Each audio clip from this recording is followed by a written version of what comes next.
She walked barefoot, the cracked earth kicking up clouds around her ankles, like ghosts trying to cling to her. Every step was a whisper of something broken, something bruised.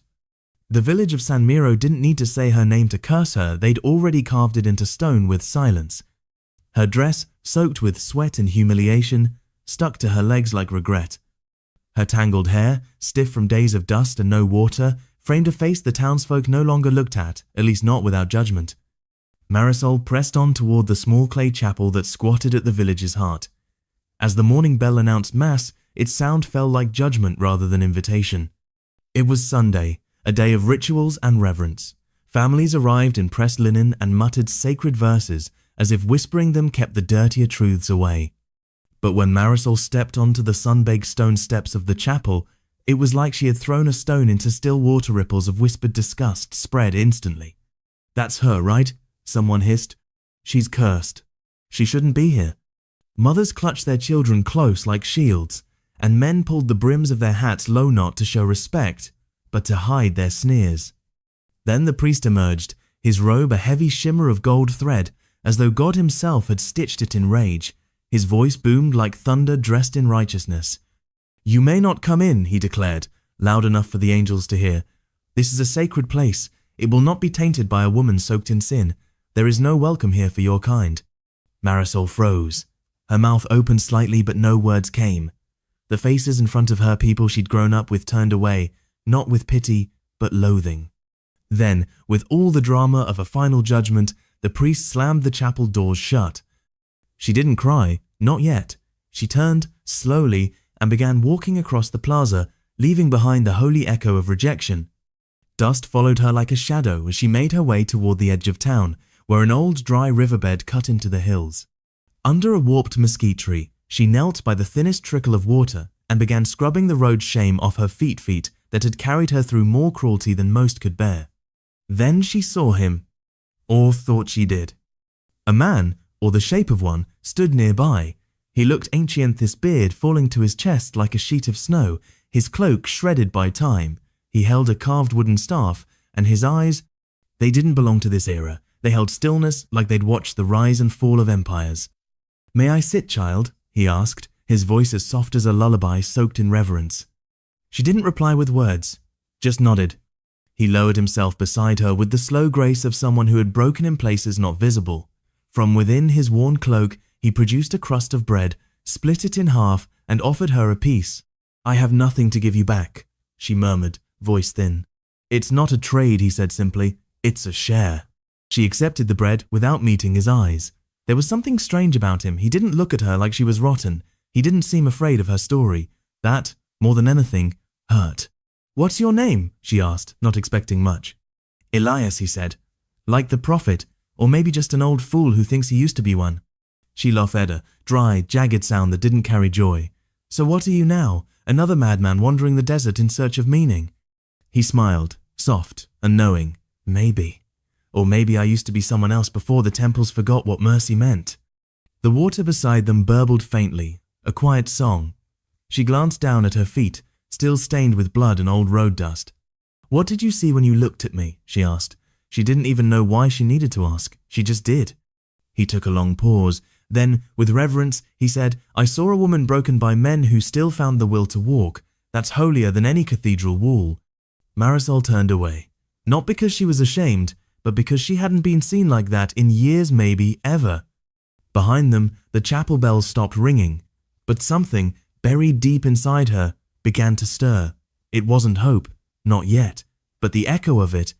The next morning, Marisol woke to the soft crunch of footsteps near the tree. She'd curled beneath the mesquite through the night, her shawl wrapped tight against the desert chill. When she blinked herself awake, Elias was already crouching by the water, his cupped hands collecting the stream's frail gift. "You sleep like someone bracing for pain," he said without turning. She scowled, rubbing her arms. "Habit." Elias ambled over, slow but steady, and sank down beside her again. In the sunlight, something caught her eye on his hand, a strange gleam. When he shifted his cloak, she saw it, a golden ring. Thick, ancient. It bore a carved seal across laid over 2 keys. Her breath caught. "That's a papal ring," she whispered. He glanced at it like it was just another scar. Yes, the real one, I think. It hasn't fit right in years, but I still carry it. Where did you get that? She asked sharply, suspicion flaring. I told you, he replied calmly. I used to be the Pope. She let out a harsh scoff. Not the one in silk and marble? No, he said, the one who got pushed out when he started kneeling before people like you. She almost laughed, but his voice anchored her. It didn't beg to be believed, but it dared her to doubt. So you expect me to believe Rome exiled you for washing sinners? Elias shrugged. Not just the poor, the shamed, the ones the altars won't welcome. They called it heresy, I called it the truth.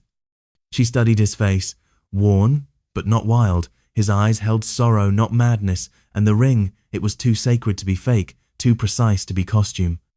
Still, pride made her lash out. You think you just show up and save me? No, he said softly. I think maybe you'll save me.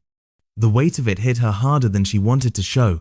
She turned away, brushing the confusion from her eyes. I don't need saving. I know, he answered. That's why you deserve it. They sat in silence, whined through brittle grass, the creek a hush at their feet. Finally, she asked the question that wouldn't let go. Why did you wash my feet? His voice was quiet, almost breaking. Because someone should have. Long ago. That evening, the sky turned molten gold, fading into violet streaks across the desert. Marisol sat close to the fire they'd built from splintered branches, arms wrapped around her knees. Elias sat across, hands folded like prayer, though no words were spoken. She hadn't planned to speak, but silence too long as a blade turned inward. You want to know what they say about me? She asked without looking up. Only if you want to tell me, he replied. She poked the fire with a stick, scattering sparks like old secrets. They say I killed my husband. Elias didn't even blink. They say I seduced a preacher, poisoned my own father, slept with devils. But the worst thing, the part they whisper like it's the gospel truth, is that I enjoyed it, that I liked being wicked. She laughed, a sound too dry to carry tears. You ever hear something that dumb in Rome? He nodded. Every day, just with fancier Latin. She dropped the stick, fists clenched. My husband, he was a hunter, drank like he had a vendetta against the sky. He used to lock me in the cellar when I talked wrong, said the dark made women holy. Her voice cracked, but she kept going. One night, he came home furious, said he lost his rifle gambling, thought I was mocking him. I wasn't, but that didn't matter. He dragged me by my hair to the cliff, told me I'd either fly or die. Her hands trembled. I didn't push him, not really. I twisted. He slipped. The rocks did the rest. Elias didn't flinch, didn't lean away, just listened. I buried him, said nothing, but they knew. They always know, when a woman lives through what she wasn't meant to. The fire snapped loudly, like it was agreeing. You think that makes me evil? She asked, staring into his eyes. No, he said. It makes you human and tired. She swallowed, voice thick. You don't even know me. I know pain when I see it, Elias said, and I know some wounds bleed without ever opening. Stars had scattered across the sky now, winking into life. And yours? She asked. Did they bleed? Elias looked upward. Mine bled in silence. The world had named it wisdom, but here, beside dying embers and a sky inching toward dawn, it felt more like surrender. They sat long into the night, bathed in the kind of stillness that doesn't demand explanations, only the ache of presence. Morning didn't break. It exhaled, gentle and slow, crawling over the hills like a secret trying not to be heard. The sun was barely a rumor in the sky when Marisol stirred, ears twitching at the sound of water. But this wasn't the tired trickle of the dried-up creek. It was deliberate scooping, pouring, the way one prepares something sacred. She opened her eyes and saw Elias, kneeling by the stream, cloak draped across a rock, sleeves pushed up to his elbows. Before him sat an old, dented metal basin, its surface trembling with clear water gathered stone by stone. Marisol blinked, sitting upright. What are you doing?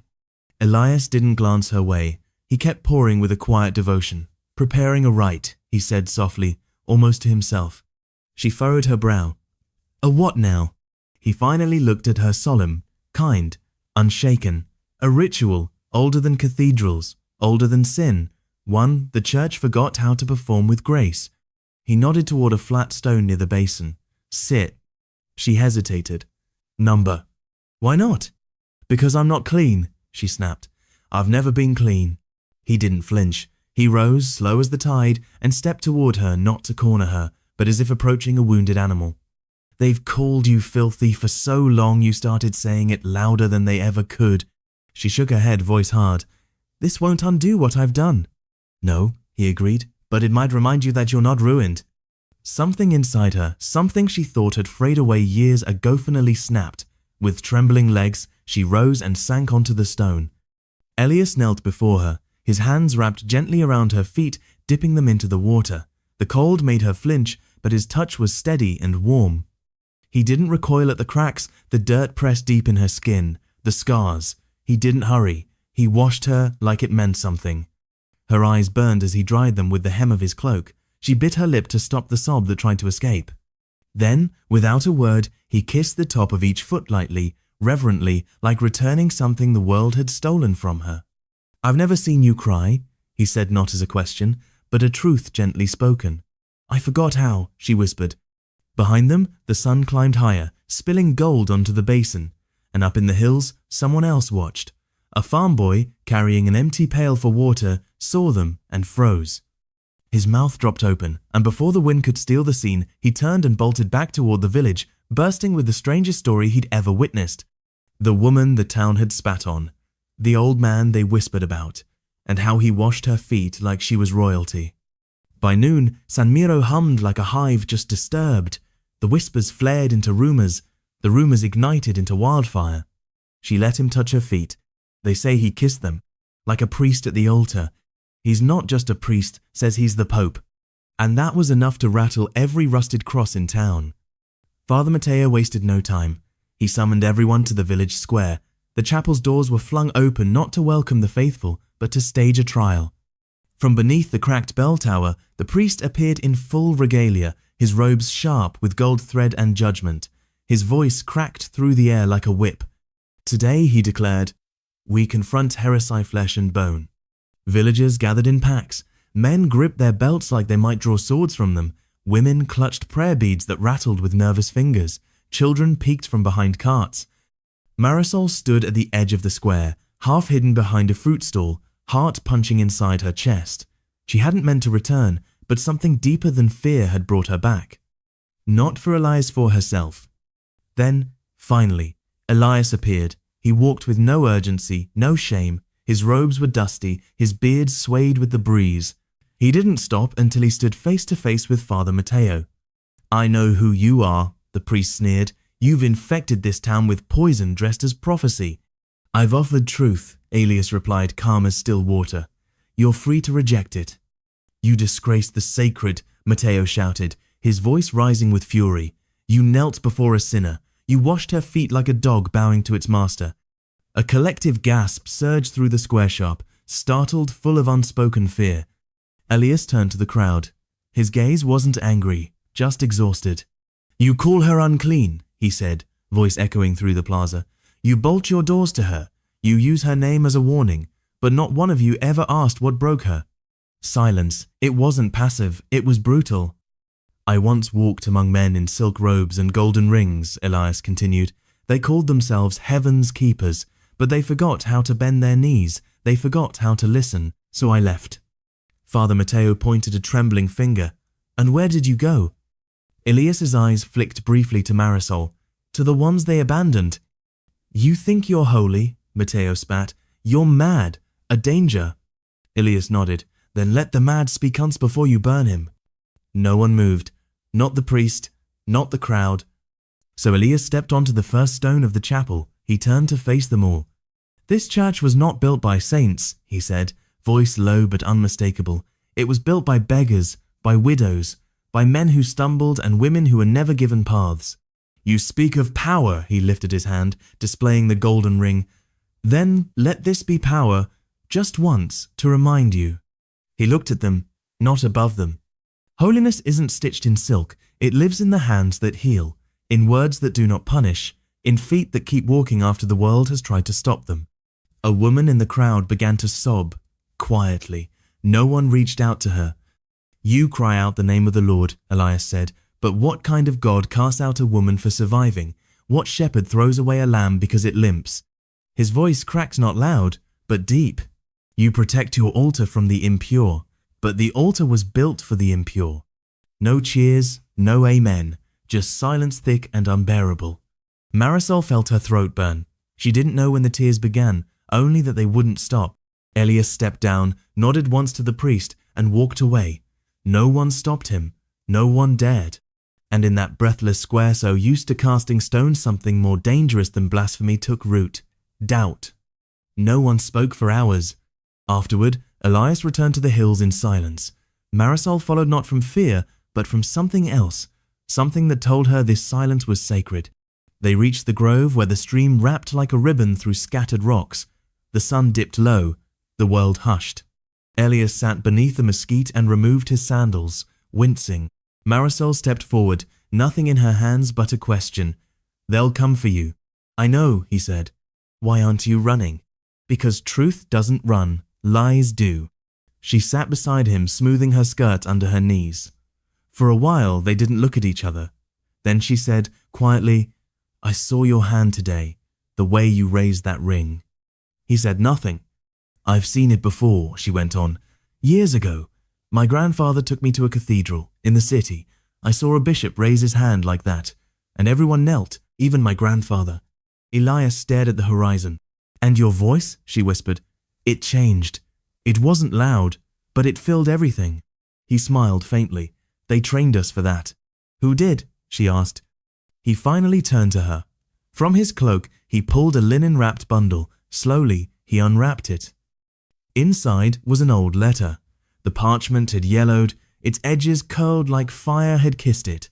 The seal was intact, deep red wax stamped with the symbol of cross keys and a triple crown. Marisol's breath caught. She reached for it. He pulled it back, gently. Read it with your ears, Elias said. Not your hands. Then, without unsealing it, he spoke the words from memory.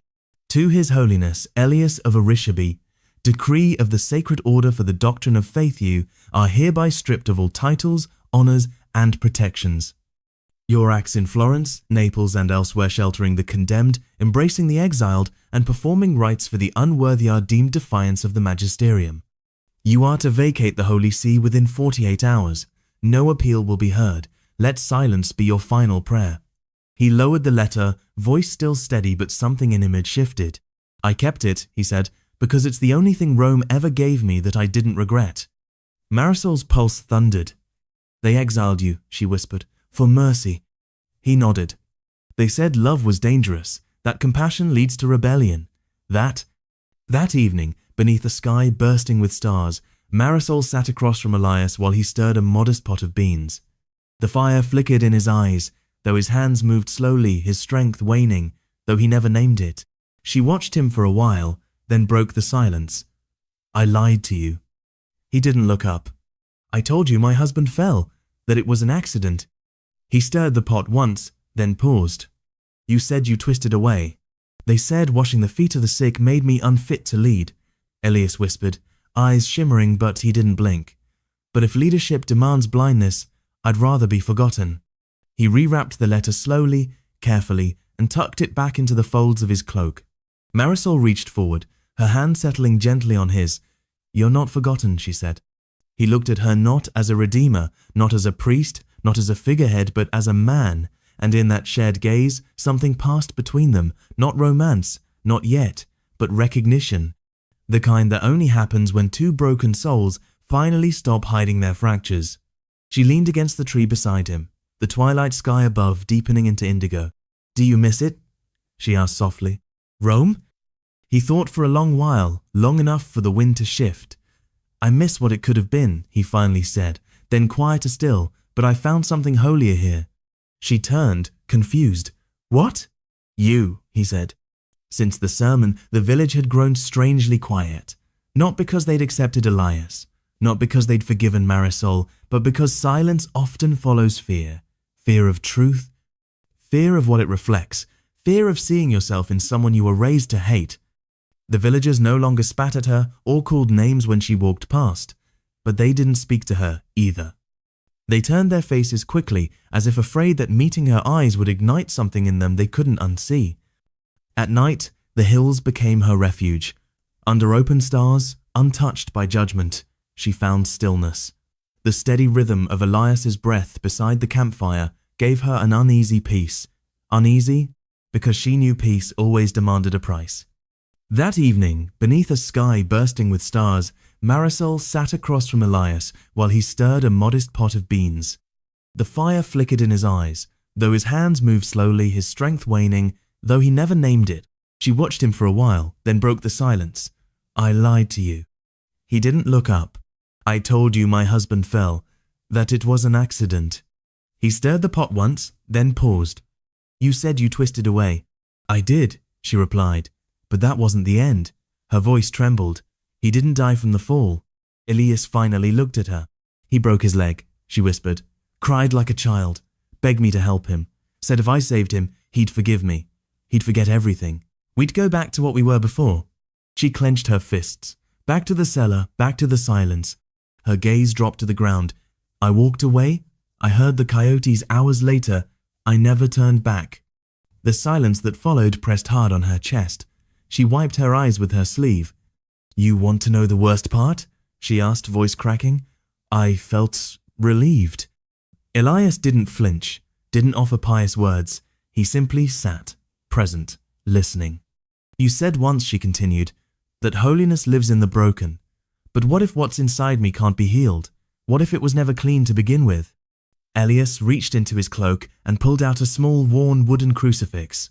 It wasn't ornate, no gold, no polish, just raw wood, smoothed by time. He handed it to her. "This," he said, "was carved by a prisoner, a man who murdered someone in front of a crowd. No trial, no defense." Marisol traced the edges. The figure of Christ was nearly worn away. "He carved it with a spoon," Elias added, "because even he believed something broken can still become something sacred." Her fingers trembled over the splintered wood. The tears came fast now. "I'm not that man," she whispered. "No," Elias said. "You're the woman who lived. That's even harder." He reached forward and gently placed her hand over the cross. "Your sin," he said, "was surviving, and I will never call that unholy." She couldn't respond. She couldn't breathe. She could only cry, the kind of crying that cracks something open, the kind that says, "Finally, finally, the truth is out." He stayed with her, close but silent, until the fire faded to ember. She didn't ask for forgiveness. He didn't offer it. What passed between them wasn't absolution, it was understanding. Then came the smoke. Thin, grey, and rising from the rooftops like a question no one wanted to answer. Then came the noisy, first faint, then angry. Boots thudding, fists pounding, voices calling names they had no right to speak. Marisol stood in the hills, heart racing. The glow of the fire danced across Elias's face, but he didn't move. "They've started something," she whispered. He nodded. "Yes." She waited for him to run, to hide, but he looked to the sky, calm, as if listening for something divine. "Elias," she said urgently, "you have to go. They'll hurt you." "They're not coming for me," he replied, voice even. "They're coming for the idea of me." She stared at him, unsure what he meant. He placed a hand on her shoulder, firm and kind. "Let them come. The truth has survived worse." They didn't have to wait long. A boy, no more than 12, came running up the hill barefoot, face streaked with ash, chest heaving. "They say you cursed the town," he cried. "They say you're a devil in robes." His voice cracked. "They're burning the chapel. Yours. They say you and her did it." Marisol's mouth fell open. "They're marching up here now," the boy added, "with ropes." Elias didn't blink. He turned to Marisol and said, softly, "You don't have to stay. I'm not leaving you." He smiled. Then we faced them together. By the time the mob reached the ridge, torches in hand, the sun was little more than a fading memory.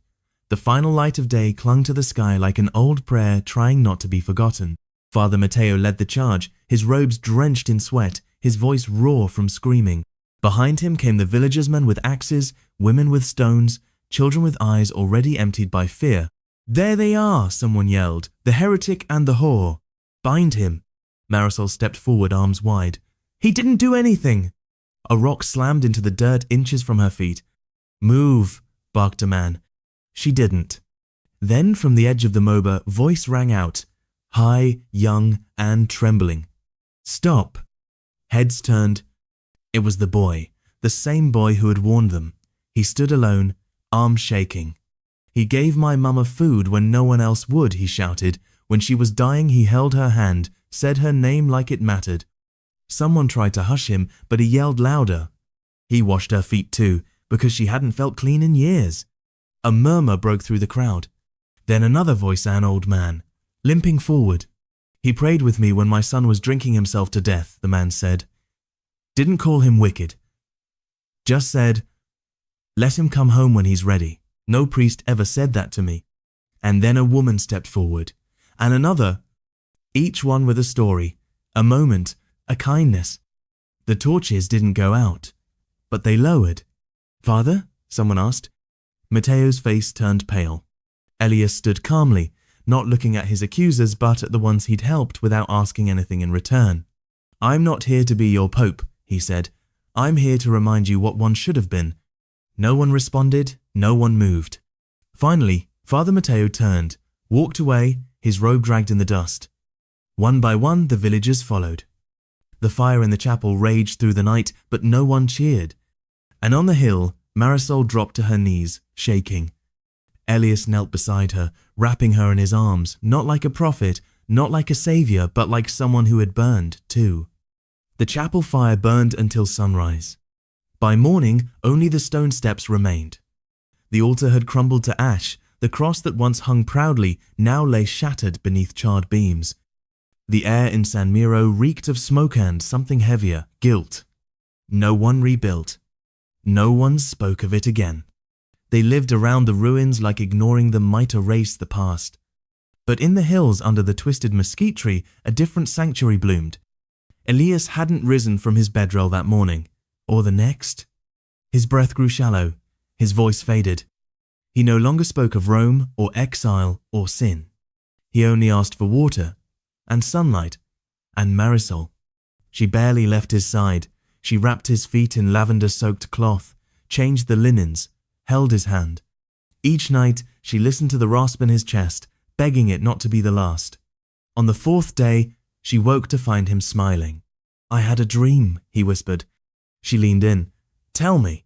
I saw a corridor, long and lit with candles, no thrones, no gold, just people, the ones I couldn't save, waiting, smiling. She wiped the sweat from his brow. They were never lost, she whispered. They were waiting for you. He turned his head slowly. You were there too, he said. You weren't waiting, Elias whispered. You were washing someone else's feet. Marisol's throat clenched. I don't deserve that, she murmured. Yes, he said. You do. You became what they feared you would, someone who heals. His hand trembled as he reached into the folds of his robe. She helped him gently, guiding his fingers to the object hidden within, the ring, the one carved with the seal of crossed keys and faded gold. It no longer fit any finger, but he pressed it into her palm. It's not a crown, Elias said. It's a key, not to heaven, to the heart. She held it, stunned. I'm not holy, she whispered. You're human, he replied. That's holier. She smiled, tears slipping down her cheeks. Don't go yet. I have to, he said, soft as fading wind, but I'll leave the door open. His breath began to slow. She leaned close, her hands cradling his face. Elias. He blinked once, then again, then stopped. No thunder cracked the sky. No angels descended. No bells rang. Elias of Arishiath, the exiled shepherd, the wandering prophet of the hills, was gone. Marisol didn't cry, not at first. She sat beside him in silence, just being. She took the small wooden crucifix he always carried and placed it gently over his heart. Then she folded his hands across his chest, kissed his forehead, and whispered the final rite in a voice only he would have recognized. That night, the wind shifted.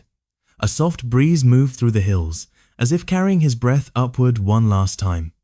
Months passed. The burned chapel in San Miro was never cleared. Ashes clung to the stones, weeds crept across the ruins, children avoided it, afraid the silence still spoke. But further up the hillside, something else began to grow. Not a monument, not a shrine. Something quieter, truer. With nothing but her bare hands and quiet determination, Marisol worked alone.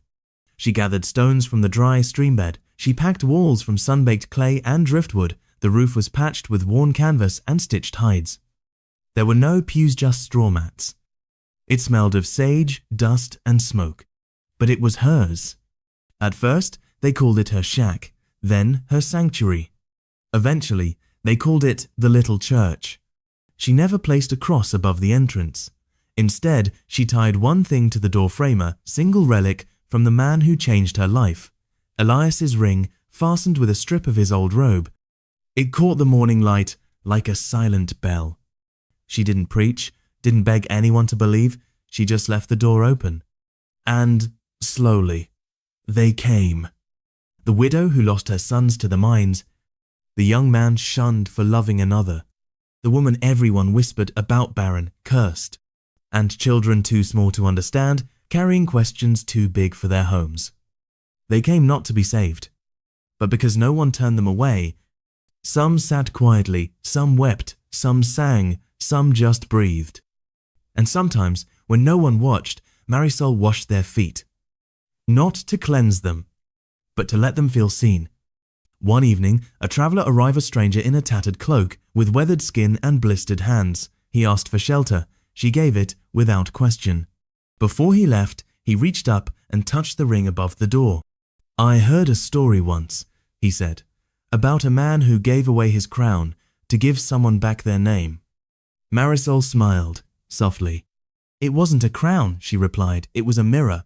That night, she sat outside beneath the same twisted mesquite tree where she had once believed herself cursed. Above her, the stars blinked like old gods keeping watch. She leaned against the roots and closed her eyes. She remembered Elias's voice, deep and gentle, like prayers whispered to a God who doesn't interrupt. She remembered his hand show they never recoiled. And the final thing he'd ever said, "You became what they feared you might." She smiled toward the heavens. Because now, finally, she understood. They feared that if she ever healed, she might teach others to do the same. And she did. Not with sermons, not with miracles, but with water, with hands, and with a door that was never locked. Sometimes the holiest people are the ones no one notices. They don't wear robes. They don't stand behind pulpits. They just show up quietly when everyone else walks away. This wasn't just a story about a forgotten pope or a rejected woman. It was about what happens when grace chooses the outcast, when dignity is restored not through power but through presence, and when the most sacred act is staying. Now we ask you, have you ever been truly seen by someone when you felt invisible? Or have you ever been the one to see someone the world tried to forget? Share your thoughts below, and don't forget to follow or subscribe the channel for more stories of strength, redemption, and the quiet holiness of being human.